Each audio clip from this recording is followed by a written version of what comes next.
Shalom Elohim, Bapak Ibu dan teman-teman terkasih dalam Tuhan Yesus Kristus. Puji Tuhan, hari ini kita berjumpa kembali dalam program Kesaksian Iman yang luar biasa ini. Dan doa saya, kerinduan saya, pengharapan saya, supaya Bapak Ibu semua diberkati Tuhan berlimpah-limpah dalam kondisi sehat, ya, bahagia, dan menjadi berkat besar bagi banyak orang. Supaya nama Tuhan kita Yesus Kristus dipermuliakan di muka bumi. Dan itu adalah kesukaan Tuhan supaya kita menjadi berkat bagi banyak orang. Puji Tuhan, haleluya. Baik, hari ini kita akan mendengarkan kesaksian dari anak muda, ya, seorang santri lulusan pondok pesantren yang bernama Fajar, ya, Nugraha Pratama ini. Ini luar biasa sekali kesaksiannya. Kenapa luar biasa? Karena beliau adalah seorang santri yang tidak pernah bisa membayangkan menjadi seorang Kristen. Bahkan dari keluarga yang, mohon maaf ya, bukan hanya fanatik, tapi juga anti kekristenan, anti Kristus. Ini adalah keluarga yang dari Demak. Kita tahu ya, Demak, Pekalongan, dan Kudus itu penuh dengan orang-orang yang sungguh-sungguh kuat dalam beragama. Dan bukan cerita rahasia lagi bahwa dari sana akan sangat sulit sekali untuk menjadi seorang Kristen. Tetapi ketika Tuhan menjamah santri Fajar ini, tiada bisa menolak, tiada bisa menghambat, tiada bisa melarang. Dan disinilah keanehannya, tiba-tiba santri ini ingin ke gereja, ingin tahu ibadah orang Kristen. Siapa tahu dia bisa menemukan kesalahan-kesalahan ibadah orang Kristen. Tetapi disitulah mukjizat terjadi. Dalam ibadah itu beliau mengalami lawatan Tuhan. Roh Kudus menjamahnya dan dia menangis terus menerus. Dan akhirnya beliau mengalami lawatan Tuhan dan mulai berpikir siapakah Yesus Kristus ini. Dari situlah beliau melakukan pembelajaran, melakukan googling, research, dan belajar tentang Tritunggal. Dan dari situlah Tuhan menjamah beliau dan mengalami pencerahan, mengalami iluminasi, dan akhirnya bertobat, terima Yesus sebagai Tuhan dan Juru Selamat secara pribadi. Dibaptis, dan bagaimana kisahnya yang luar biasa ini. Walaupun beliau dibuang, bahkan mau dipenggal oleh ayahnya, ibunya menolak dia, bagaimana kisahnya. Mari kita saksikan bersama-sama. Tuhan memberkati. Halo Fajar. Halo, Kak Shalom. Bianca. Boleh nggak ceritain sampai akhirnya kamu cukup dikenal ya melalui konten kamu ya? Di sosmed tuh, terutama di TikTok, ditonton sampai lebih dari 500.000 views dan ada lebih dari 1.000 komentar. Kamu bikin konten apa? Jadi konten yang saya bikin itu karena saya sudah sadar bahwa hanya Yesuslah satu-satunya kebenaran. Kemudian saya edit dan saya waktu bergereja saya didoakan oleh hamba Tuhan di situ. Kemudian saya video, saya berikan lagu dan saya kasih satu ayat Alkitab yang berbunyi seperti ini. Tetapi barang siapa menerimanya diberi kuasa menjadi anak-anak Allah. Karena dulu saya menjadi hamba. Hamba itu budak, hamba nggak tahu apa yang akan diperbuat oleh majikannya. Hamba nggak tahu apa-apa. Tapi setelah saya baca itu, saya menjadi anak Allah. Saya berhak menerima kuasa, menerima warisan. Ya, karena saya anak. Anak berhak meminta kepada bapaknya. Jadi konten itulah yang tembus sampai 500.000 lebih ya, kurang lebih seperti itu. Menurut kamu udah sedalam apa mengenal agama kamu sebelumnya itu? Menurut saya mengenal agama saya sebelumnya sudah 85%. 85%, itu cukup besar ya. Terus pertanyaannya nih, kenapa akhirnya kamu berbalik haluan gitu? Jadi pendidikan terakhir saya pada waktu itu SMK, teknik mesin. Dan saya waktu itu pertama kali bekerja di Kalimantan, Kak Bianca. Saya kurang cocok karena lingkungan yang toksik seperti itu. Jadi setelah lulus SMK, kamu Kerja di Kalimantan sempat nggak kerja ya? cocok. Oke. Di Kalimantan, saya pulang lagi ke Demak. Dan saya dapat panggilan kerja di Manado, Sulawesi Utara. Nah, disitulah, kota itulah yang menjadi saksi perjumpaan pribadi saya dengan Tuhan Yesus Kristus. Pada waktu itu, saya itu kontrak 1 tahun kerja. 1 tahun kerja saya kontrak, saya datang Januari, jadi kontrak saya habis bulan Desember.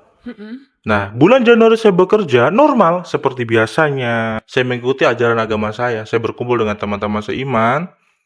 Nah, kemudian karena di Manado itu, Kak Bianca, itu kan memang mayoritas Kristen ya. Iya, betul. Banyak Kristen di situ. Saya punya kawan Kristen dan ketika saya melihat orang-orang Manado yang tiap keluar dari gereja, saya melihat kenapa orang-orang Kristen di sini kok Setiap pulang gereja kok wajahnya kok ceria, penuh sukacita, damai. Ibaratnya kalau kita mandang tuh seneng gitu loh. Mukanya tuh nggak begitu, tapi sukacita, Sukacita ya. sukacita. Terus mereka tuh baik-baik, baik, damai, nggak ada konflik.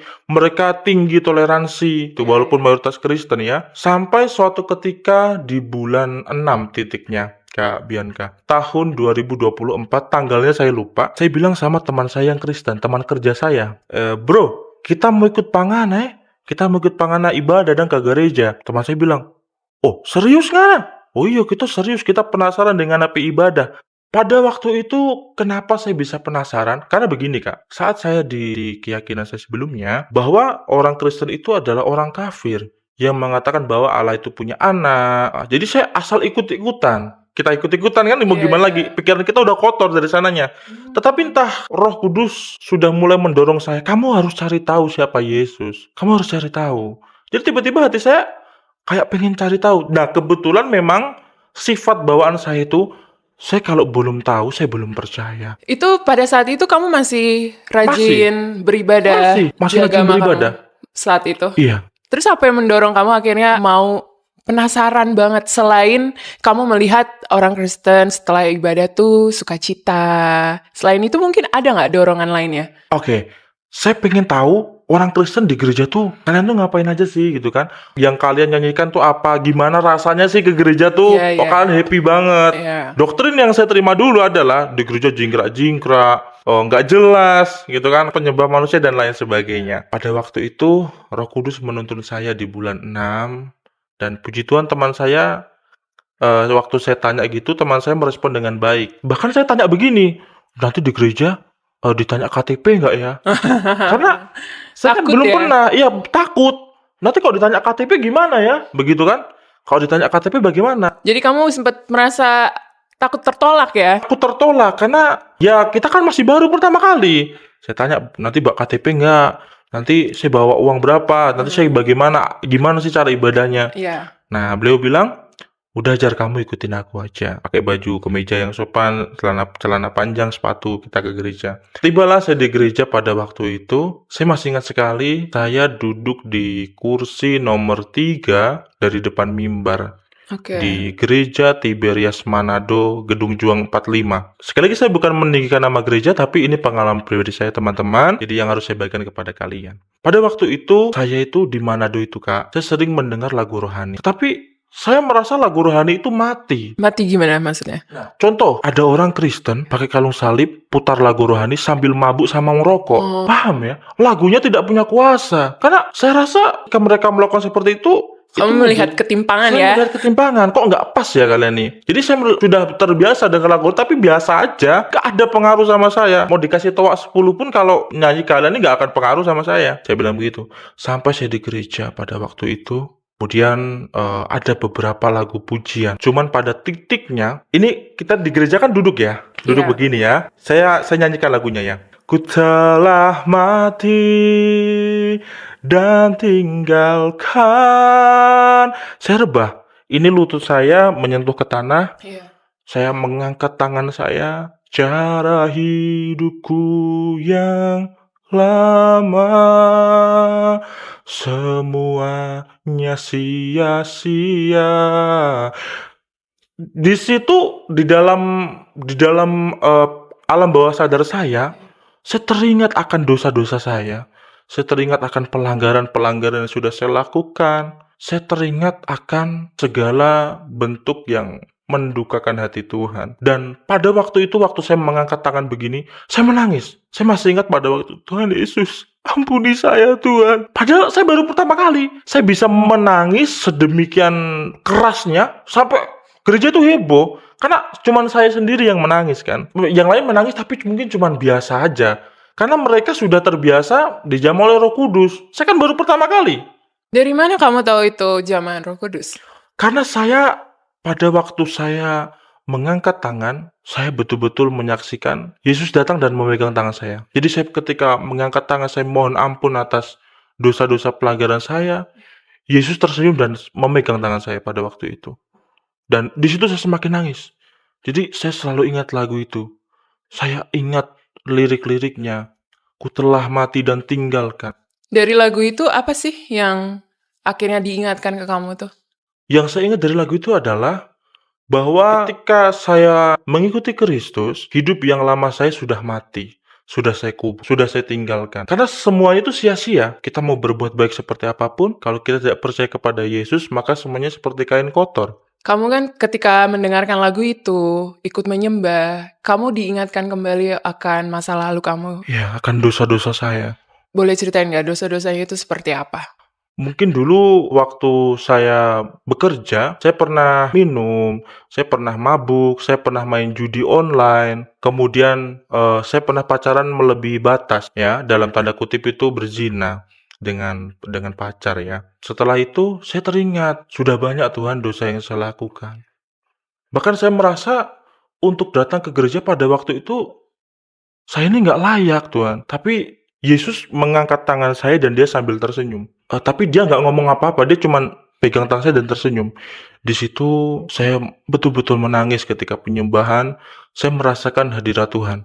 Makanya ketika saya ditanya, kenapa kamu meninggalkan keyakinanmu yang lama dan Itu yang memilih bertanya Yesus? siapa?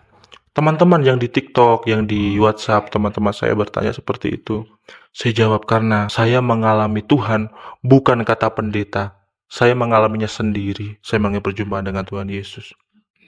Pada saat itu, tadi kan kamu cerita kalau orang-orang di gereja pun akhirnya heboh melihat ketika kamu tersungkur, menangis.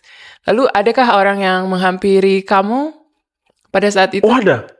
Nah, jadi teman saya tuh sudah nepuk-nepuk saya, Ya. ngasih tisu. Setelah selesai ibadah, Kak, ternyata hamba Tuhan atau pendeta yang berkhotbah atau yang bertugas di situ, beliau notice ke saya. Dia bilang, Kak, kakak ada pergumulan apa? Kok kakak menangis? Ada masalah apa, Kak? Saya tanya sama pergumulan itu apa?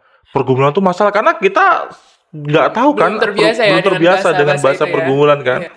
Nah, kemudian pendeta itu ngomong sama saya, ada masalah apa? Saya jawab, Pak, saya nggak punya masalah apa-apa. Saya ini yang iseng-iseng datang ke gereja. Tahu hamba Tuhan itu bilang apa? Beliau bilang, "Oh haleluya, Tuhan Yesus menjamah kakak di sini. Kalau tidak keberatan, nanti hari Minggu datang lagi ya." Bahkan pendetanya sendiri terus pendeta itu memberikan minyak urapan dan mendoakan saya pada waktu itu. Waktu itu perasaan kamu gimana setelah kamu mendapatkan respon seperti itu dari pendeta? Yang saya rasakan pertama bukan respon dari pendeta. Saya merasa ketika saya menyembah kepada Allah yang hidup. Saya menyembah kepada Allah yang hidup.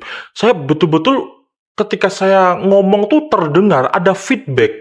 Oh, jadi kayak dua arah Dua ya? arah. Jadi saya nggak seperti ngobrol sendiri, tidak ada rasa apa-apa, hampa. Tapi saya ada feedback. Terus ketika contoh saya panggil Bapak, beliau menjawab, ya anakku. Ada feedbacknya seperti itu. Yang pertama itu. Kemudian ketika hamba Tuhan itu notice, saya pasti senang dong. Saya pasti senang dan saya merasa terberkati ya. Kamu merasa diterima ya? Saya merasa diterima. Saya nggak ditanya KTP, nggak ditanya apa-apa, saya nggak diusir. Bahkan disuruh nanti lain ibadah raya lagi, nanti datang lagi ya, Kak. Katanya. Baik, Pak. Setelah selesai ibadah, saya ambil roti sama anggur sama minyak urapan. Saya bawa pulang ke kos. Nah, malam-malam saya cemilin. Rotinya saya bawa 5 waktu itu. Waduh. Saya cemilin karena pada waktu itu saya merasa ada yang saya masih penasaran dengan roti ini. Oke. Saya masih penasaran dengan anggur ini. Iya. Saya masih penasaran dengan minyak urapan ini. Iya. Saya waktu sampai kos saya merenung. Aku ini ke gereja niat pengen memastikan orang Kristen itu ibadahnya nggak betul. Kok bisa aku nyaman dan aku bisa nangis di situ ya? Saya kan tadi ingat lagu tadi ya, aku telah mati. Akhirnya mulai dari situ, Kak. Kalau tidur nggak dengar lagu rohani itu nggak bisa tidur. Kemudian setelah dari mengalami perjumpaan dengan Tuhan Yesus tadi, Kak Bianca, saya makin rajin ke gereja. Nggak ada masa-masa kamu di mana kamu bimbang, kamu atau malah kayak penasaran dengan agama lainnya gitu nggak ada? Karena saya merasa seumur hidup saya merasa saya dekat dengan Sang Pencipta itu ketika saya di gereja lagi penyembahan. Maka saya berkata bahwa inilah Allah yang hidup. Tapi saya belum berani memberikan diri saya. Saya masih menutup-nutupi. Kenapa itu? Karena saya masih takut Takut akan? akan ancaman-ancaman. Ya. Itu pasti dibenci oleh keluarganya. Oh, pada waktu itu kamu belum siap Belum ya? siap. Dibenci. Maka saya Oke. diem-diem ke gereja, saya rutin. Akhirnya kamu berproses lah itu ya? Berproses. Bukan cuma hari Minggu. Di gereja Tiberias pada waktu itu, hari Rabu itu ada namanya KKR kesembuhan. Oh, Nah, oke. jadi saya Rabu datang, Minggu datang, Rabu datang, Minggu datang. Ya kan? Saya datang terus, rutin. Saya kok merasa kok nyaman banget ya, makin apa ya? Makin luluh ya. Iya, iya. Makin luluh ini hati ini, makin nyaman. Saya beli Alkitab, saya baca-baca. Kemudian saya lihat pengajaran-pengajaran atau pengenalan tentang iman Kristen dari YouTube. Saya menemukan pengajaran tentang Allah Tritunggal. Pada waktu saya kaget. Memang pertama kali saya mendengar konsep Tritunggal, saya bingung. Loh, ini apa ini? Berarti Kristen itu hanya 3 gitu kan? Setelah saya coba renungkan.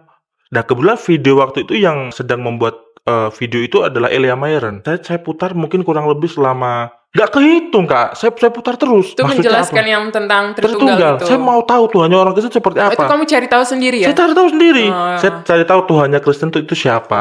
Muncullah video Elia Myron tentang Tritunggal itu. Saya lihat-lihat, oh ada Bapa, ada Anak, ada Roh Kudus. Yesus adalah firman yang berinkarnasi menjadi manusia, begini dan begitu. Terus saya pikir-pikir, kenapa Allah sudah datang ke bumi, ya Iya. kan, menebus manusia itu, ya kan? Saya pikir-pikir, ini kok masuk akal ya? Karena nggak mungkin kan kalau misalnya dosa bisa tuntas karena kita berbuat baik, ya kan? Iya sih. Seperti itu. Karena kalau dosa bisa tuntas karena berbuat baik, apakah waktu itu Adam tidak berbuat baik? Kenapa nggak bisa ditebus dengan perbuatan baiknya? Nah, jadi saya berpikir, oh kok benar juga ya? Saya percaya, saya bisa paham pada waktu itu karena tuntunan Roh Kudus, Kak. Tapi sebelumnya apakah kamu minta, Tuhan aku pengen ngerti gitu? Saya ngomong, Tuhan, aku penasaran dengan kekristenan. Kalau memang ini yang benar, tolong bimbing aku. Saya bilang begitu. Karena jujur, sangat tidak mudah Iya. melepas keyakinan sudah berkarat, Melekat ya? melekat. Saya belajar kurang lebih 6 bulan. Selama proses belajar saya belajar tentang Allah Tritunggal, saya belajar berdoa. Bahkan Yesus bilang, jika kamu berdoa, jangan seperti orang-orang Farisi yang di tengah-tengah jalan. Tapi bukalah pintu kamarmu, masuklah ke dalam dan Berdoa. berdoalah. Iya. Mintalah kepada Bapa. Nah, dari situ saya ikuti apa yang kata Yesus dilakukan di situ. Ya, saya ikuti, kemudian saya mempelajari tentang konsep karya keselamatan Yesus. Saya mempelajari. Satu ayat ini Iya. membuat saya bergentar, bergelora ya. Di mana itu ayatnya? Dalam Yohanes pasal 11 ayatnya yang ke-25. Ini yang membuat saya bergoncang. Yesus bilang, akulah kebangkitan dan hidup.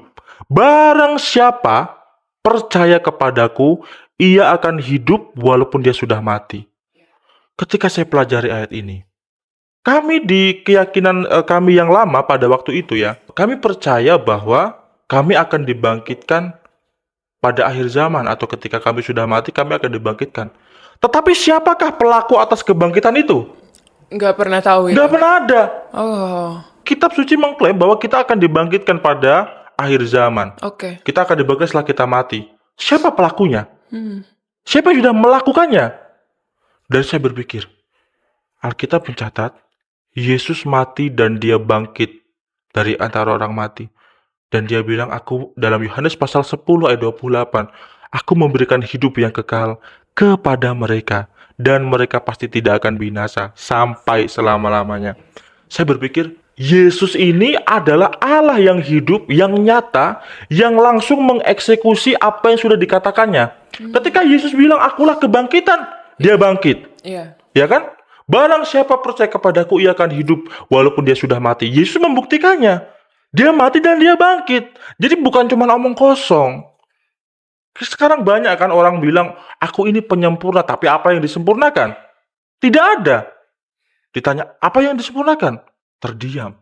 Tapi kalau kamu tanya, ya kan, siapa yang sudah bangkit dari antara orang mati? Cuman Yesus Kristus. Dia sudah membuktikannya. Makanya dari situ saya berpikir, saya harus percaya kepada Yesus agar saya dibangkitkan dari antara orang mati. Oke. Dari situ, itu ayat itu yang menguatkan saya. Saya pegang firman Tuhan pada waktu itu. Saya belajar terus, saya gali terus firman Tuhan, saya gali terus, saya terus. Kemudian saya di penghujung bulan, di bulan Desember tepatnya ya, 2000? 24. Gereja Tiberias membuka baptisan selam massal di Hotel Kawanua Manado. Saya masih ingat sampai tempat-tempatnya. Nah, itu momen sangat berharga bagi Tanggal saya. berapa itu? Tanggal 17 17 Desember, Desember 2024. 2024. Tuhan, kalau aku sampai menjadi orang Kristen, aku dibaptis. Ya. Pastilah aku dibenci, bahkan mungkin nanti aku akan dibunuh sama orang tuaku. Aku akan diusir, aku akan dicaci maki, aku akan tidak dianggap, dikucilkan, dipandang sebelah mata. Dan aku tidak punya siapa-siapa. Ya. Tetapi sekali lagi firman Tuhan bilang di dalam Lukas pasal 11, jikalau bapamu yang jahat, kau meminta roti tidak akan diberikan kalajengking. Apalagi bapakmu yang di surga. Oh, saya langsung berpikir, aku punya bapa di surga. Kenapa aku harus khawatir? Apa yang harus aku khawatirkan? Satu hari sebelum pembaptisan, Ya. pikiran saya penuh. Saya baptis nggak ya? Baptis nggak ya? Baptis. Kalau nggak baptis ada yang ngeganjel. Dibaptis aku masih Karena takut. takut. Karena Hmm. tidak ada sejarahnya keluarga besar saya, nenek moyang saya, semuanya yang menjadi Kristen cuma saya aja. Saya berpikir berulang kali ya, wah, asli loh, ini pasti aku dicaci maki, dikucilkan, ya kan. Kemudian Terus apa yang kamu lakukan akhirnya? Pas Nah. pikiran kamu penuh itu? saya ambil saat teduh, Kak. Saat teduh. Karena pada waktu itu saya rajin sekali. Setiap malam ambil saat teduh gitu ya. Apalagi pas mau dibaptis itu saya ambil saat teduh, saya naikkan pujian. Ketika dunia berisik, pikiran kacau, Iya. saya memuji Tuhan. Ku rasakan kasih-Mu. Saya memandang kekudusan Tuhan, saya memandang karya keselamatan Tuhan. Dia sudah lebih dahulu mengasihi saya di atas kayu salib. Maka saya harus mengasihi dia, saya harus rela menderita, memikul salibnya. Iya. Akhirnya saya putuskan, saya mau dibaptis. Oke. Saya mau dibaptis. Kamu akhirnya dibaptis dan akhirnya kamu memberitahukan ke keluarga? Nah, Belum juga? belum juga. Jadi Gimana tuh ceritanya? Jadi waktu setelah tanggal pembaptisan, saya datang. Pada waktu itu gini, Kak, malamnya saya tuh tidur sampai jam 3 atau jam 4. Kenapa Karena saya khawatir itu khawatir? ya? Karena Bang. saya juga mikir gini, aku telat aja lah tidur, biar besok aku telat gak jadi dibaptis. Oh, kamu udah merencanakan Aku itu udah ya? merencanakan itu. Aku mau tidur telat. Aku udah khawatir, aku pusing. Kalau aku tidur telat, aku besok nggak bangun, ya udahlah, nggak usah dibaptis lah. Aku sembunyi-sembunyi aja lah, ya kan? Yang penting aku tetap beriman kepada Yesus walaupun nggak dibaptis. Aku Iya. mikir begitu dulu.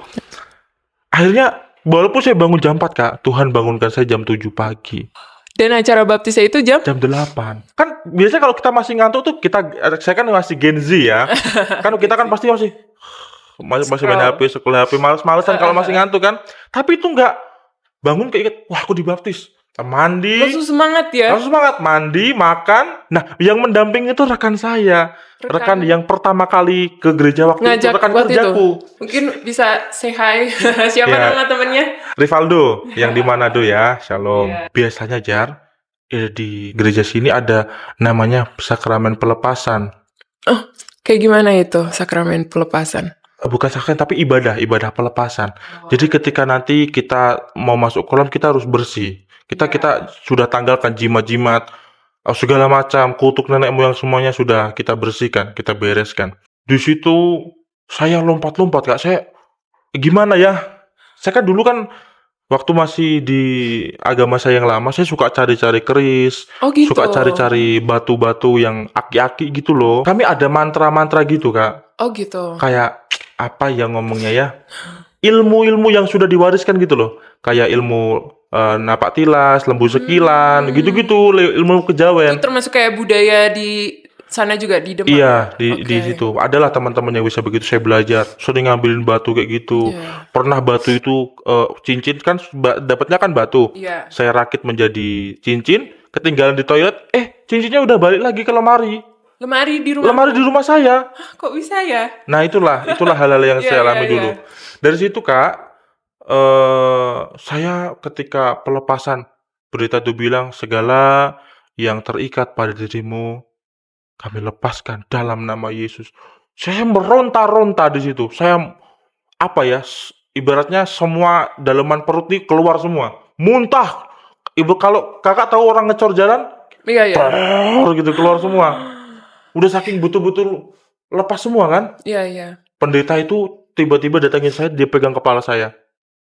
Terus saya udah nggak sadar lagi di situ. Tapi teman saya bilang, "Kamu cekek pendeta itu." Teman saya bilang, tapi saya udah nggak sadar. Kamu nggak sadar itu Nggak ya? sadar. Yang Tiba-tiba, waktu muntah-muntah meronta itu kamu masih sadar, saya Oke, masih oke. ingat. Tiba-tiba pas pendeta tuh pegang kepala saya masih ingat waktu pas saya menangis saja. Iya. Saya menangis kan. Iya. Tiba-tiba teman saya bilang saya cekik pendeta. Terus saya dipisah sama teman-teman yang lain. Terus dilepasin semuanya. Nah, kebetulan di dompet saya itu ada tulisan pegangan, Kak. Jadi ada namanya ilmu pengasihan supaya dilancarkan rezeki. Pada waktu itu, pendeta itu tahu, diambil dompet saya. Dia minta izin sama teman saya karena saya belum sadar. Itu kamu yang memberitahu atau pendeta Hamba Tuhan itu, pendeta itu yang ngambil. seperti tahu sendiri Iya, ya? tahu sendiri. Oke. Dia mengambil dompet saya, izin ya. Ini ada isinya. Oh iya, apa dia? Dia sudah minta izin sama teman saya, diambil, dibakar. Di depan saya dibakar. Nah, jadi Adakah manifestasi yang kamu rasakan setelah semuanya itu dilepaskan gitu, dibakar? Setelah itu waktu saya sadar, Kak, Ya? saya langsung bagaimana ya ngomongnya? Tahu plong nggak sih? Kayak Tahu. lepas semua. Gimana sih ngomongnya ini ya? Ini pengalaman Kayak spiritual ringan gitu ya? ringan. Jadi dulu yang kita kayak masih ngelihat orang, ih cantik kali lah itu, enak kali lah itu. Itu pikiran-pikiran kotor tuh lepas semua. Lepas semua. Ya. Misalnya kayak lihat, ih itu main slot menang terus, coba itu hilang semua udah. Lepas. Setelah selesai sakramen itu, banyak muntah-muntahan saya bilang, "Saya mau bersihkan." Cuman para pelayan di situ, "Nggak usah Kak, ini tanggung jawab kami. Kakak langsung ke kolam saja." Kami antri ke kolam itu, Kak. Antri dulu sampai 3 kali jalan. Nah, kemudian saya di dalam kolam saya sudah, Tuhan Yesus, dalam hatiku aku mikir, "Tuhan, semuanya sudah aku serahkan ke dalam tangan Tuhan. Apabila nanti saya dibenci, dicaci maki, Tuhan atur. Kamu lepaskan Silakan, ya silakan semuanya. atur." Nah, setelah dari situ, saya dibaptis, saya didoakan dan saya diberi nama baptis yaitu Petrus. Petrus. Ya, saya dapat nama baptis Petrus. Oke. Kemudian setelah dibaptis, saya foto-foto. Waktu Iya. pakai foto jubah apa ya? Tahu kan? Jubah baptis yang ya. begini, putih itu, saya foto-foto sama teman saya. Itu yang akhirnya kamu upload ya? Kemudian pada waktu itu saya upload di story saya.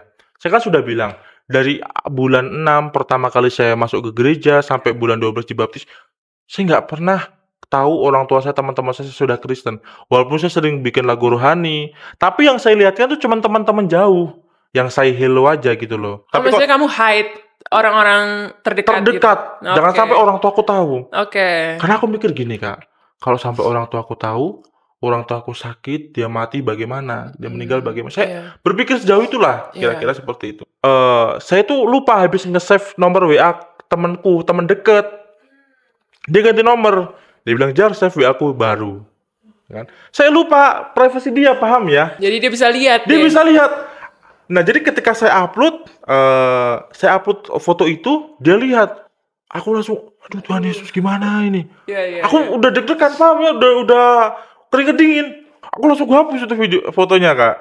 Karena aku betul-betul menjaga orang tuaku. Aku sayang sekali sama mereka. Setelah itu, ternyata betul dugaanku. Dia screenshot foto itu, dia sebarkan ke orang tuaku, ke teman-temanku. Dia sebarkan fotoku waktu dibaptis. Nah, setelah dibaptis, ya saya dirayakan sama teman saya, sama keluarganya, ditraktir makan. Sebelum pulang dari warung itu, Kak, saya ditelepon sama ibu saya. Saya bilang, mati saya ini. Aku udah mikir, aku yakin ini pasti bahas foto yang tadi. Aku yakin sekali. Kemudian aku 2 kali nggak aku angkat, Kak. Terus ibuku chat apa? Anak setan, angkat atau teleponku. Artinya anak setan, angkatlah teleponku. Iya, Aku iya. udah mikir, nah kan betul ini pasti gara-gara foto yang tadi. Udah maki-maki buku. Oh, Aku ya. terus mikir, waduh, aku angkat gak ya? Akhirnya aku dengan berat hati itu aku angkat teleponnya, angkat. Aku bilang, "Assalamualaikum, Bu." Nggak usah assalamualaikum, assalamualaikum. Wis jadi kafir kan kamu kan? Udah jadi Kristen kan? Nah, akhirnya ibu saya tahu. Kok tahu dari mana, Bu? Itu loh si Rangga tadi ngirim foto kamu dulu. Itu bener. Aku diam lagi, itu bener katanya kan? Jawab aja. Kok berat banget? Kok berat banget? Jawab aja. Saya diam. Akhirnya saya putuskan. Iya, Bu, saya masuk Kristen. Saya menjadi orang Kristen. Saya minta maaf kalau saya mengecewakan ibu. Terus reaksinya ibu gimana? Orang tua saya bilang begini, kamu, ini saya Indonesiakan saja ya, saya Indonesiakan saja. Kamu ku kandung 9 bulan, ku kasih makan, ku kasih pendidikan, ku sekolahkan kamu sampai SMK, ku pondok pesantren kamu supaya kamu tahu agama, kamu bisa sholat, kamu bisa memimpin keluargamu nanti, ya kan? Tapi kamu kok malah menjadi orang kafir. Sekarang ini kata-kata yang saya ingat betul. Iya. Dari Paling membekas ya? paling membekas. Setiap saya kesaksian di gereja manapun, saya selalu mengucapkan itu. Ibu saya bilang gini, sekarang kamu pergi, jangan pernah kembali dari rumah ini. Kami mau lihat Yesus kasih kamu makan apa. Ibu saya bilang, ibu saya menantang Yesus akan memberikan saya makan apa pada waktu itu. Itu Saya berarti masih- posisinya Bapak juga tahu? Udah Bapak tahu di samping saya, di samping ibu. Oke. Jadi semuanya tahu. Paman, sepupu-sepupu saya Keluarga tahu semua. besar Keluarga lah ya, besar semua tahu udah semua. tahu. Akhirnya mereka meneror saya, diancam-ancam. Ada satu yang bilang yang dia sukses dia dari Jakarta, Kak. Dia punya banyak konter HP. Dia bilang, "Kamu sebenarnya mau apa? Kamu mau uang berapa? Mau minta apa? Kok sampai kamu pindah agama? Kamu dikasih apa sama orang-orang Kristen?" Nggak aku jawab, Kak, karena nggak bisa dijelaskan. Waktu mereka marah itu, aku lebih baik mengalah. Kadus bilang, kasihilah, jangan kita balas kejahatan dengan kejahatan. Saya ingat juga firman Tuhan. Nah, jadi pada waktu itu, ibu bilang, kami mau lihat Yesus kasih kamu makan apa. Sempat kamu pulang ke rumah, tak penggal kepalamu. Bapakku bilang gitu. Jadi HP-nya langsung diserobot sama bapak saya. Bapak bilang, kalau kamu pulang ke rumah, tak penggal kepalamu. Dari situlah saya sendiri, Kak, di Manado. Saya sudah bilang kan tadi saya kontrakkan 1 tahun. Nah, dari situ saya nggak punya kerjaan, Kak. Mereka keluarga juga akhirnya menutup akses semua. Menutup akses. Semuanya udah tahu aku Kristen. Aku nggak diterima lagi di tempat mereka. Ya, saya nggak diterima lagi di tempat mereka. Kurang lebih selama 3 hari. Iya. Saya merenung, saya menangis. Aku nggak punya siapa-siapa lagi. Kontrak kerjaku mau habis. Gimana ya? Aku mau pulang kemana? Uang, Kak, itu aku kirim ke rumah semua karena aku punya cicilan. Aku punya cicilan. Punya cicilan lah intinya. Yang uang itu aku store ke sana, aku kirimin adikku, kirimin ibuku, sebagian aku pakai buat bayar kos-kosan sama kebutuhanku di Manado. Jadi pada waktu bulan akhir tuh saya pegang uang. Pada waktu itu saya pegang uang cuman 1.500.000. Oke, sampai situ saya merenung 3 hari, saya mikir saya harus kemana ya? Pulang nggak bisa, kerjaan udah nggak ada. Saya merenung, saya saat teduh. Itu karena pekerjaan udah nggak lanjut ya? Udah nggak lanjut lagi. Tapi saya melangkah dengan iman. Nah, kemudian saya mencari-cari kerja. Dengan uang 1.500.000 untuk modal waktu itu. Nah, saya punya teman, dia Muslim, Kak. Di Manado ini? Di Morowali, Sulawesi Tengah. Oke. Sulawesi Tengah di pertambangan. Aku bilang sama dia, namanya Rizky. Ya, aku bilang, Rizky, aku udah nggak ada kerjaan lagi.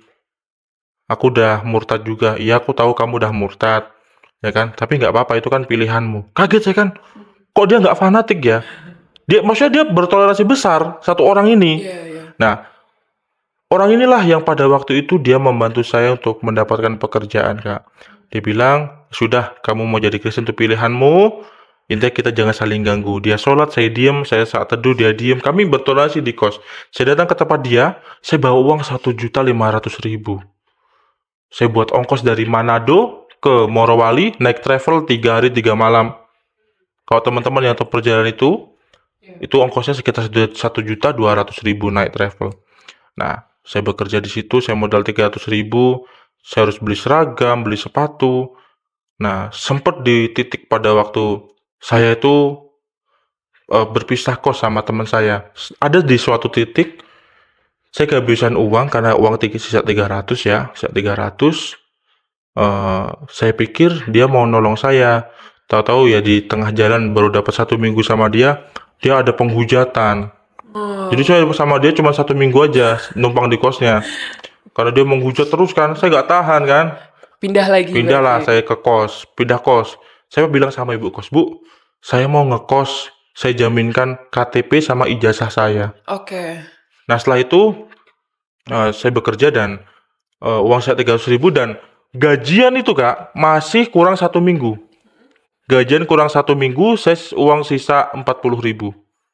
Oh, itu udah terakhir banget ya? Itu betul terakhir banget. Saya nggak punya siapa-siapa, relasi nggak ada, teman-teman cuma say hello, saya nggak berani pinjam uang, Iya. nggak punya sanak saudara, si Rizky tadi udah menghujat, udah aku tinggalin. Betul-betul saya seorang diri dan cuman punya Tuhan Yesus. Lagi-lagi cuman punya Tuhan Yesus. Iya. 40.000 ini Kak, gajian sisa 1 minggu. Saya irit-irit Kak. Saya makan nasi kuning harga 6.000, nasi kuning harga 6.000, saya makan nasi kuning. Saya nggak sarapan. Pada waktu itu sore saya nggak makan. Saat itu kamu ada mengeluh nggak ke Tuhan? Mengeluh, saya bilang. Pada waktu malam, dari pagi sampai malam kan saya belum makan. Ya. Kemudian saya masuk ke kamar, aku sambil megang perut. Sakit banget, aku belum makan. Iya.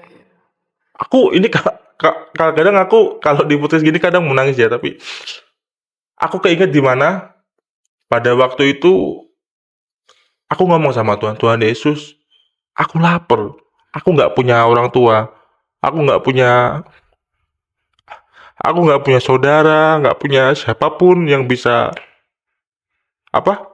kujadikan sebagai penolong, ya. Jadi pada waktu itu saya cuma berserah. Akhirnya dari pagi sampai malam saya cuman minum air putih. Cuma minum air putih. Dan itu kalau saya ingat-ingat tuh sakit sekali.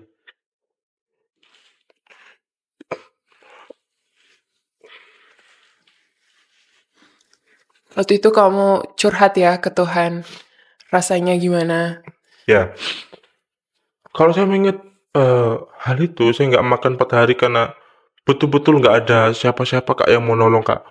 Di daerah Morowali situ Kak, nggak bisa kita sembarangan. Karena di sana, ini kalau teman-teman nonton kalian pasti tahu daerah sana ya. Di sana rawan sekali orang kabur bawa utang segala macam Kak. Banyak kasus kejahatan di sana.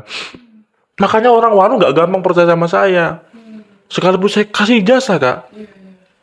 Akhirnya saya dari pagi sampai malam, ke pagi lagi, cuman minum air putih.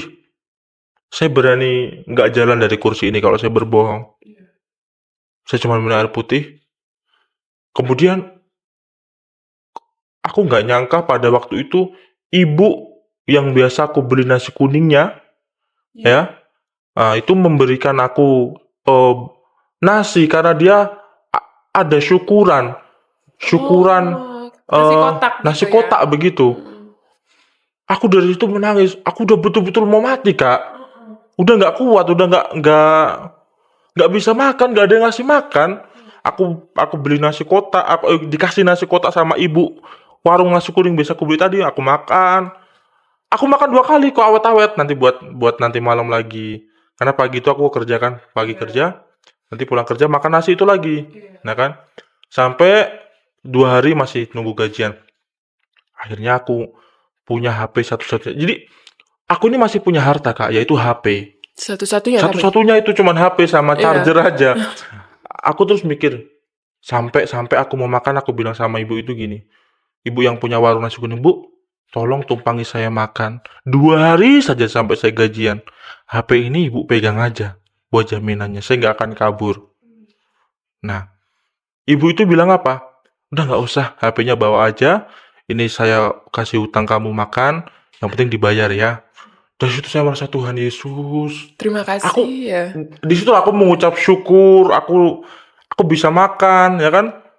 Bisa makan, bisa ya setidaknya aku nggak kelaparan lah kayak waktu semalam itu. Aku bisa makan, ada ibu itu yang peduli, yang mau memberikan aku makan, nggak usah pakai jaminan, jadi aku masih ada HP. Aku takutku apa? Aku kadang orang tuaku nanti ngubungin aku kalau HP ku gade gimana? Aku masih kepikiran di jauh-jauh hari walaupun mereka sudah benci sama aku. Nah, dari situlah setelah aku gajian, aku kasih ibu itu, ku bayar hutangku, kemudian aku datang ke gereja, aku beli bingkisan, Kak. Aku beli jajan, aku beli makanan buat anak-anak sekolah minggu di gereja. Aku bilang, aku bagikan sama mereka. Kenapa waktu itu kamu Karena kepikiran?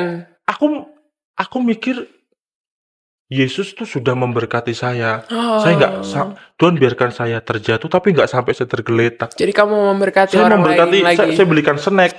Jadi saya sudah berjanji, Tuhan, ini kalau sampai aku gajian, waktu saya dikasih makan sama ibu itu, saya nggak jadi gade HP, saya berikrar, saya berjanji sama Tuhan. Kalau sampai saya gajian Tuhan, Ya. saya akan sisihkan uang saya 500.000 untuk belikan jajan orang adik-adik sekolah minggu. Saya tepati janji saya. Gajian detik itu juga saya belanja ke pasar, saya belikan itu, saya bingkis sendiri. Saya pakai apa sih namanya? Buat Pita. yang ulang tahun loh. Pita. Saya bingkis sendiri. Akhirnya saya taruh di karung. Ibadah saya datang, adik-adik sini dulu, nanti saya bagikan satu-satu. Itulah ucapan syukur saya sama Tuhan. Tuhan masih menyertai saya pada waktu itu. Sukacita kayak waktu itu. Sukacita saya bisa memberkati adik-adik itu. Setelah saya bekerja di situ kurang lebih 3 bulan lamanya, Iya. kemudian tiba-tiba ibu kok telepon, ya kan? Nah, kemudian saya kaget. Nah, terus ibu bilang gini, Jar, gimana kabarmu? Kamu sudah makan apa belum? Kamu di mana sekarang? Aku di situ masih minta, Bu, aku minta maaf ya. Aku sudah pindah agama, aku jadi orang Kristen. Tahu apa kata ibuku, Kak? Apa jawabnya, Ibu? Ibu bilang begini, ada namanya mantan istri, ada namanya mantan suami, tapi tidak sekalipun ada namanya mantan anak. Ibu saya bilang, walaupun kamu sudah pindah agama, kamu tetap anak saya. Waktu itu perasaan kamu gimana? Terus apa yang kamu sampaikan ke Mama? Pada waktu itu aku gembira bahwa doaku dijawab sama Tuhan, Kak. Aku ngomong, Tuhan, aku cuma mau keluargaku pulih. Aku nggak mau minta apa-apa lagi. Aku cuma mau hubunganku sama bapak ibuku baik, pulih, seperti biasa, normal. Diterima lagi kamu. Diterima lagi. Iya. Puji Tuhan, ibuku sudah menerima walaupun bapak belum. Karena bapak tuh keras sekali. Iya, iya. Tuh kalau mukul-mukul beneran. Terus dia fanatik juga sama agama. Nah, tapi ibu bilang seperti itu. Akhirnya aku berkomunikasi baik dengan ibu. Menjadi buah. Ya, maksudnya Jadi, apa? seperti apa tuh? Ibuku kan tanya, kok aku lihat-lihat setelah kamu jadi orang Kristen, kamu kok jadi tambah baik, udah nggak ngerokok lagi, kamu udah sopan, punya sopan santun sama orang tua. Mama ya kan? lihat dari mana itu? Sosial media? Lihat dari sosial media. Oh, oke. Aku punya sopan santun, kamu banyak yang menyukai, kamu banyak yang mendukung. Iya, iya. Sebenarnya apa sih yang membuat kamu kok betul-betul tekad bulat dengan keyakinanmu sekarang? Apa sih yang diajarkan sama Tuhanmu Yesus itu kok bisa sampai kamu kuat menjalani semuanya? Ya kan? Aku dengar kabar kamu nggak bisa makan, gitu kan? Dari Mama tahu dari mana itu? temanku Rizky itu, dia dapat laporan dari ibu warung. Ibu warung cerita ke Rizky. Oh. Ibu warung ini cerita bahwa si Fajar nggak ada uang, dia mau gadekan HP-nya buat makan. Iya, iya. Dan ada si Rizky ngadu sama ibuku. Iya, iya. Sampai kamu rela nggak bisa makan demi ikut Yesus itu apa? Saya jawab, Bu, kalau nanti ibu buka Alkitab, pasti ibu akan mendapatkan kebenaran. Ibu saya bilang apa, Kak? Apa tuh? Ya sudah, kalau gitu belikan ibu Alkitab biar aku yang baca. Oh. Ibu saya bilang begitu. Ibu yang minta sendiri Ibu ya? yang minta Alkitab. Akhirnya saya belikanlah beliau Alkitab. Saya belikan Alkitab. Saya belikan Alkitab, saya kirimkan ke rumah. Dia tanya, suruh baca dari mana? Coba ibu baca dari perjanjian baru. Karena kalau dari perjanjian lama nanti dia bingung kan. Suruh baca dari perjanjian baru. Dia belajar, saya kirimin ayat-ayat, saya kirimin lagu rohani, saya kirimin firman Tuhan, ya kan? Luluh, luluh, luluh, luluh, dan luluh, hingga hubungan kami semakin baik. Ya. Pada waktu semakin baik, kemudian seketika dia bertanya, kok Yesus kok selalu mengajarkan kasih? Kok Yesus kok beda ya yang ku baca sama yang ku dengar dulu? Begini. Terus jadi gimana apa yang harus ibu lakukan? Ibu bilang begitu. Nah, saya bilang kalau ibu mau coba-coba nggak apa-apa, datang aja ke gereja, nggak akan ditanyain KTP atau segala macam karena saya dulu kan mikir gitu kan. Iya. Nah, dan betul ibu saya datang ke gereja, Kak. Di sana? Di Demak, Di di Demak. GBI, Wow. GBI sana. Nah, ibu saya datang ke gereja. Sendiri itu? Sama bapak didampingi. Oh, sama bapak. Sama bapak. Tapi bapak nggak ikut masuk. Jadi bapak ngopi sama ngerokok di warung, ibu saya masuk sendiri. Penasaran aja, pengen tahu. Si Fajar tuh di gereja ngapain gitu, sampai berani ngelawan kami, berani dia rela nggak makan, di perantauan sendiri. Nah, dari situ ibu saya senang juga, hatinya terketuk. Akhirnya dia bilang dalam telepon itu, entah dia ngelindur atau apa ya, jam 10 itu dia, kok setelah ku pikir-pikir, Jar, kok aku jadi pengen jadi orang Kristen. Ibu bilang gitu. Wow. Aku langsung, iki tenanan bu, ini serius, gue bilang kan. Iya, kok ada yang beda ya sama orang Kristen ini, sama ajarannya orang Kristen. Nah, dari situlah Kak, saya suruh ibu saya buat mendalami dulu kekristenan. Saya kirim-kirim, saya suruh nonton para teman-teman apologet pada waktu itu. Saya suruh dengar pengajaran, saya suruh dengar khotbah. Kemudian ibu saya, puji Tuhan, setelah sekian lama bergumul, sekian lama saya injili, tanggal 12 Desember 2025 bertaubat dan baru dibaptis. saja ya? Wow. Sudah bertaubat. Praise the Lord. Bertaubat. Jadi itu adalah buah dari doa-doa kamu ya tentunya sama orang tua kamu ya? Ya, itulah. Karena Rasul Paulus bilang, Kisah Para Rasul 16 ayat 31, percayalah kepada Tuhan Yesus, Iya. kau akan selamat, kau dan seisi rumahmu. Amin. Yesus bilang, jadilah garam dan terang. Hidup kita menjadi dampak bagi orang lain yang ada di sekitar kita. Makanya Yesus bilang, jikalau garam itu menjadi tawar, lalu seperti apa dia dihasilkan jika tidak diinjak-injak dengan oleh orang? Iya. Ya kan? Kita nggak ada gunanya kalau kita nggak menjadi garam. Jadi saya menjadi garam buat orang tua saya injili dia pelan-pelan. Nah, sehingga orang tua saya bertaubat. Jadi bisa dibilang saat ini ibu juga ikut ya? Ibu juga ikut mengenal Tuhan Yesus. mengenal Tuhan Yesus. Secara resmi atau? Secara resmi. Secara resmi. Dibaptis secara resmi. Wow, puji Tuhan. Di gereja Tiberias juga. Wow. Di Gading Indah, Jakarta. Oh, jadi kamu bawa mama? Iya, jadi Gimana itu ceritanya? Ceritanya pada waktu bukan penculikan ya kan, ibu saya sendiri ceritanya kan. Iya. Jadi ibu bilang gini, ibu baca Markus 16 ayat berapa, dia bilang, barang siapa percaya dan dibaptis, ia akan diselamatkan. Ibu tanya, dibaptis ini apa? Dibaptis itu saya kirim video. Jadi diselamkan kemudian keluar. Jadi artinya ketika kita diselamkan, hidup kita yang lama dikuburkan dalam, kita keluar dari air, kita menjadi manusia baru.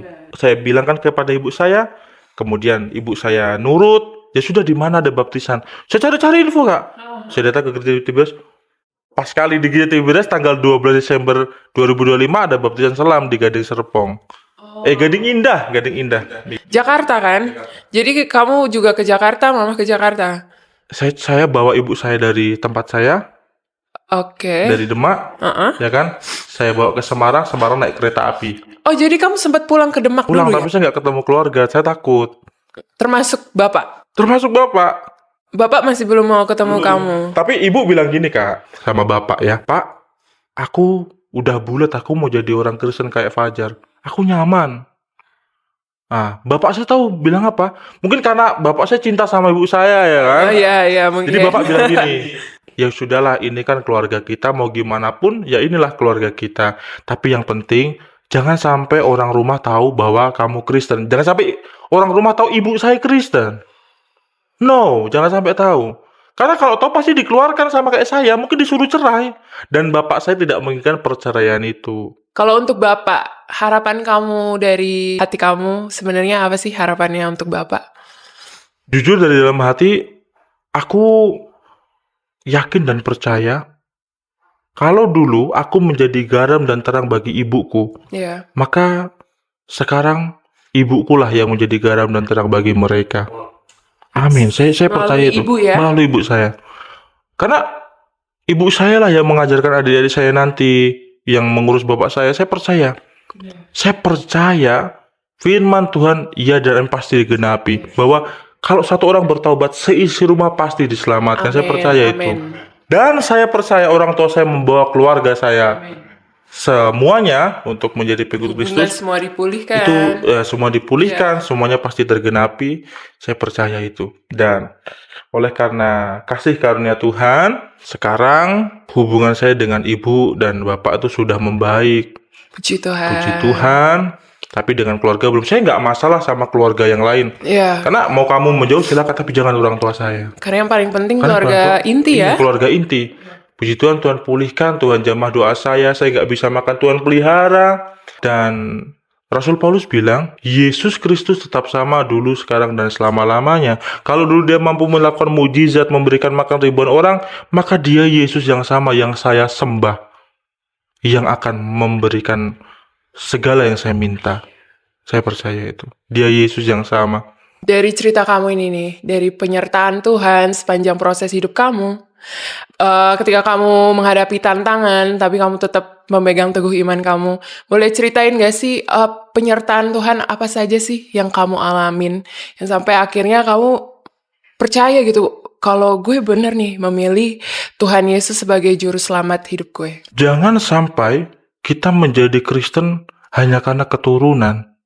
Jangan sampai kita menjadi Kristen kata pendeta, tapi kita menjadi Kristen karena kita mengalami Tuhan secara pribadi.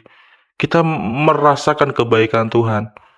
Ketika kita berdoa, mungkin nggak sekarang Tuhan jawab. Karena Tuhan pun juga tahu ya, Tuhan tuh menyediakan apa yang kita perlu, bukan yang kita butuh, bukan apa yang kita mau. Karena kemauan kita ini nggak ada habisnya. Oh, kita minta jadi punya kerjaan, setelah dikasih kerjaan minta jabatan, minta dikasih jabatan korupsi uang di Nggak ada penjara, habis-habisnya ya. nggak selesai. Jadi kalau mungkin Tuhan belum jawab doa kita, bukan berarti Tuhan tidak menyertai kita, tapi belum saatnya kita menerima itu. Oke, aku ada pertanyaan nih buat Fajar. Dari Matius 16 ayat 24-25. Tentang mengikut Yesus itu kita harus memikul salib. Karena Tuhan kan gak pernah menjanjikan ya, ketika kita mengikut Tuhan Yesus, hidup kita akan selalu bahagia, sukacita. Tapi justru dia bilang, kamu harus pikul salibku. Nah, bagaimana menurut kamu tanggapan terhadap firman itu? Saya sudah mengalami apa yang disebutkan oleh ayat itu, bahwa ketika kita menjadi pengikut Kristus, kita menanggalkan semuanya. Keinginan daging kita, ya, kemauan kita. Dulu saya berat sekali, Kak, meninggalkan rokok saya. Betul. Mungkin yang pernah merokok, susah sekali, betul. Kalau nggak ngerokok sekali pusing. Bahkan rokok itu teman setia. Melebihi HP mungkin. Ya. Kita BAB itu harus ada rokok. Betul. Oke. Ini Ayub saya yang lama ya. Iya, Itu kan iya, itu iya. hidup yang lama. Iya. Ya, bahkan rokok harus ada HP, ya kan? Kemana-mana harus ada HP. Iya. Ya, pokoknya rokok itu segala-galanya lah. Bahkan udah jadi, kalau itu sudah jadi Tuhan ya ibaratnya kan. Kalau nggak ada rokok udah nggak berarti hidup ini. Gitu. Jadi segala sesuatu kita tanggalkan kedagingan kita, semuanya, dan kita menjadi garam dan terang. Kita pikul salib Tuhan Yesus. Yes. Dan kita melakukan semua yang sudah diperintahkannya, ya, yaitu jangan sampai kita menjadi batu sandungan, kita menjadi orang Kristen yang memiliki dampak. Amen. Karena kalau kita coba buka ayat yang di jadilah garam dan terang tadi, kita kalau melihatnya, teman-teman, bahwa jikalau garam itu tawar itu kan nggak berdampak, kan nggak asin lagi, kita nggak ada dampaknya. Dengan apa ia dapat diasinkan kecuali diinjak-injak orang? Itu nggak ada artinya kita kalau nggak berdampak. Nggak lebih baik kalau kita diinjak-injak orang. Saya merasa bahwa ayolah kita menjadi orang Kristen yang mempunyai dampak bagi orang sekitar kita. Makanya Galatia 2 ayat 20 agar supaya itu tergenapi dalam hidup kita. Supaya setiap orang yang melihat kita, dia melihat Yesus Kristus ada dalam kita. Amin. Jadi ketika orang melihat kita, dia melihat ada Yesus dalam diri kita. Rasul Paulus bilang, Galatia 2 ayat 20, bukan aku lagi yang hidup, tetapi Kristus yang hidup di dalam aku. Nah, jadi saya berharap teman-teman semuanya yang menyaksikan podcast saya, mari kita menjadi garam dan terang. Kita berdampak, sehingga setiap orang yang melihat kita memakai kalung salib, orang itu sedang melihat Kristus ada dalam diri kita. Amin. Seperti itu, Kak. Jadi kita menjadi dampak bagi sekitar kita, menjadi terang dan garam ya. Kamu sendiri sekarang pelayanannya apa? Saya sekarang sedang mengambil sekolah teologi di STT Pancasila Cita di tempatnya Pak Bambang Nursena.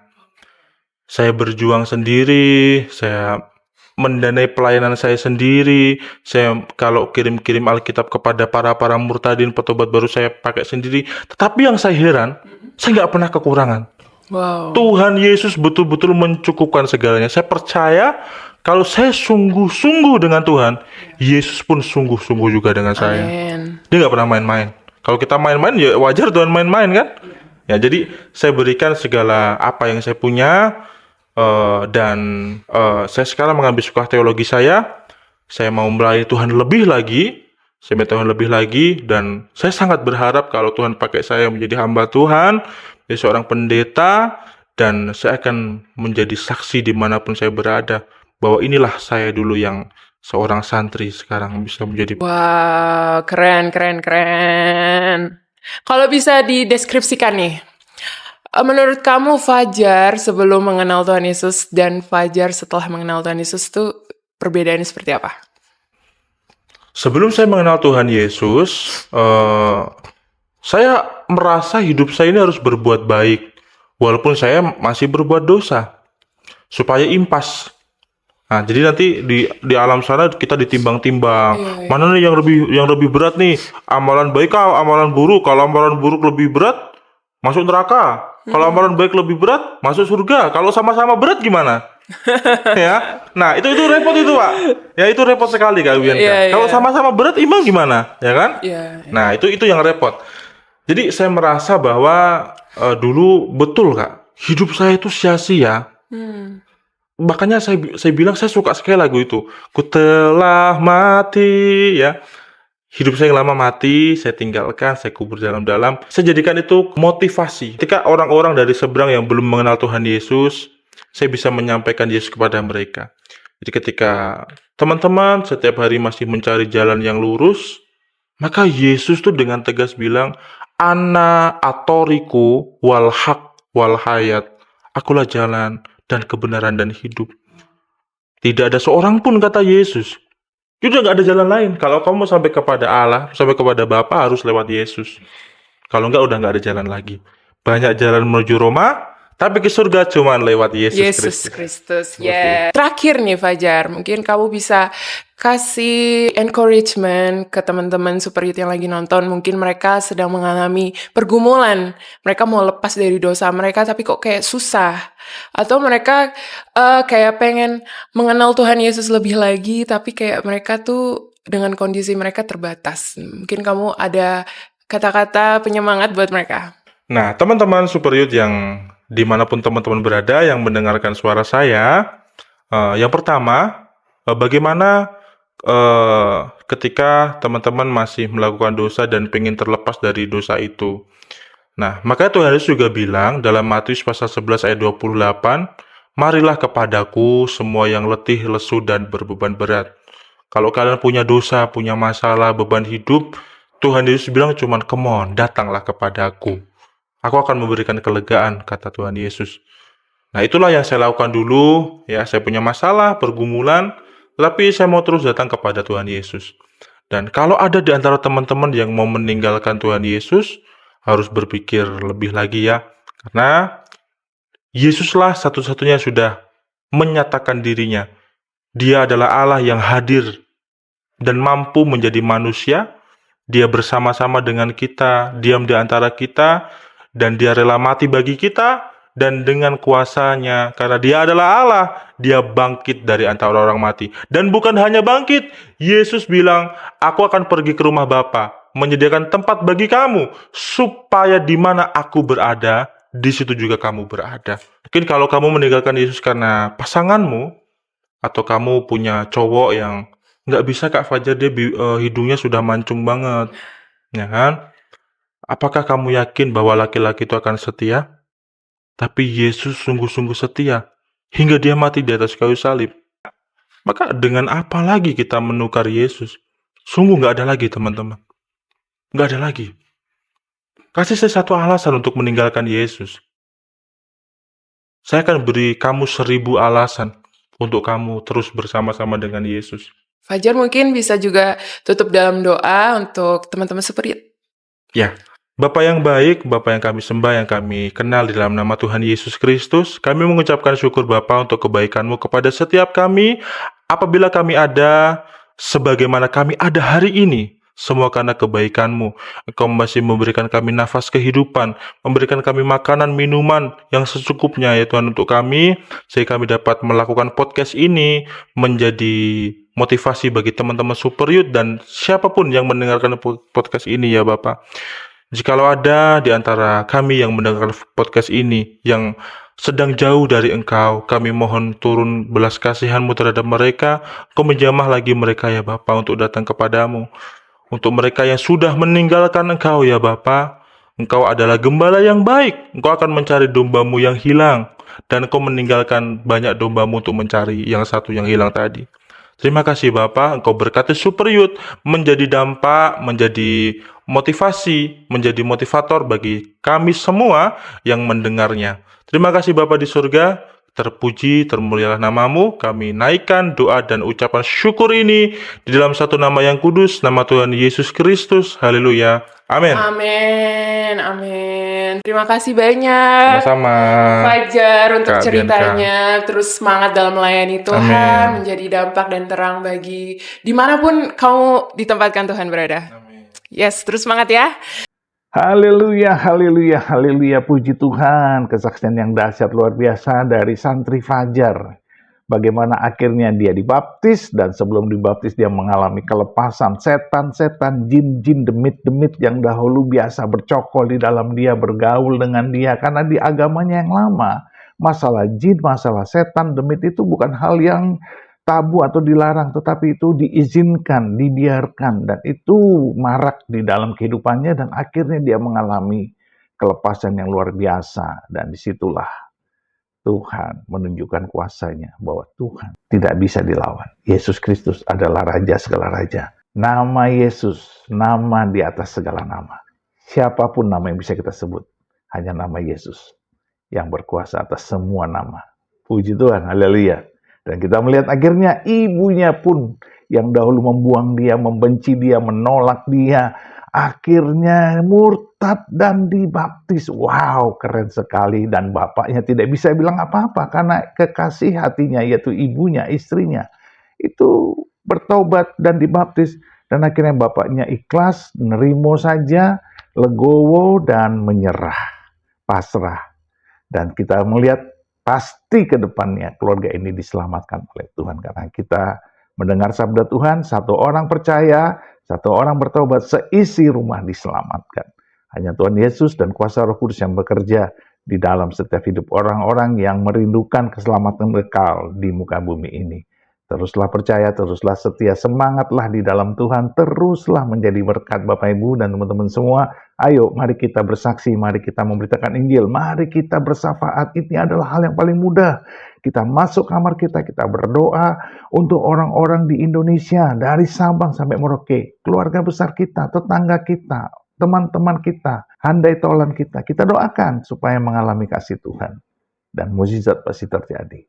Tuhan beserta kita, memberkati kita, mengasihi kita, dan selalu membela kita sekarang dan sampai selama-lamanya.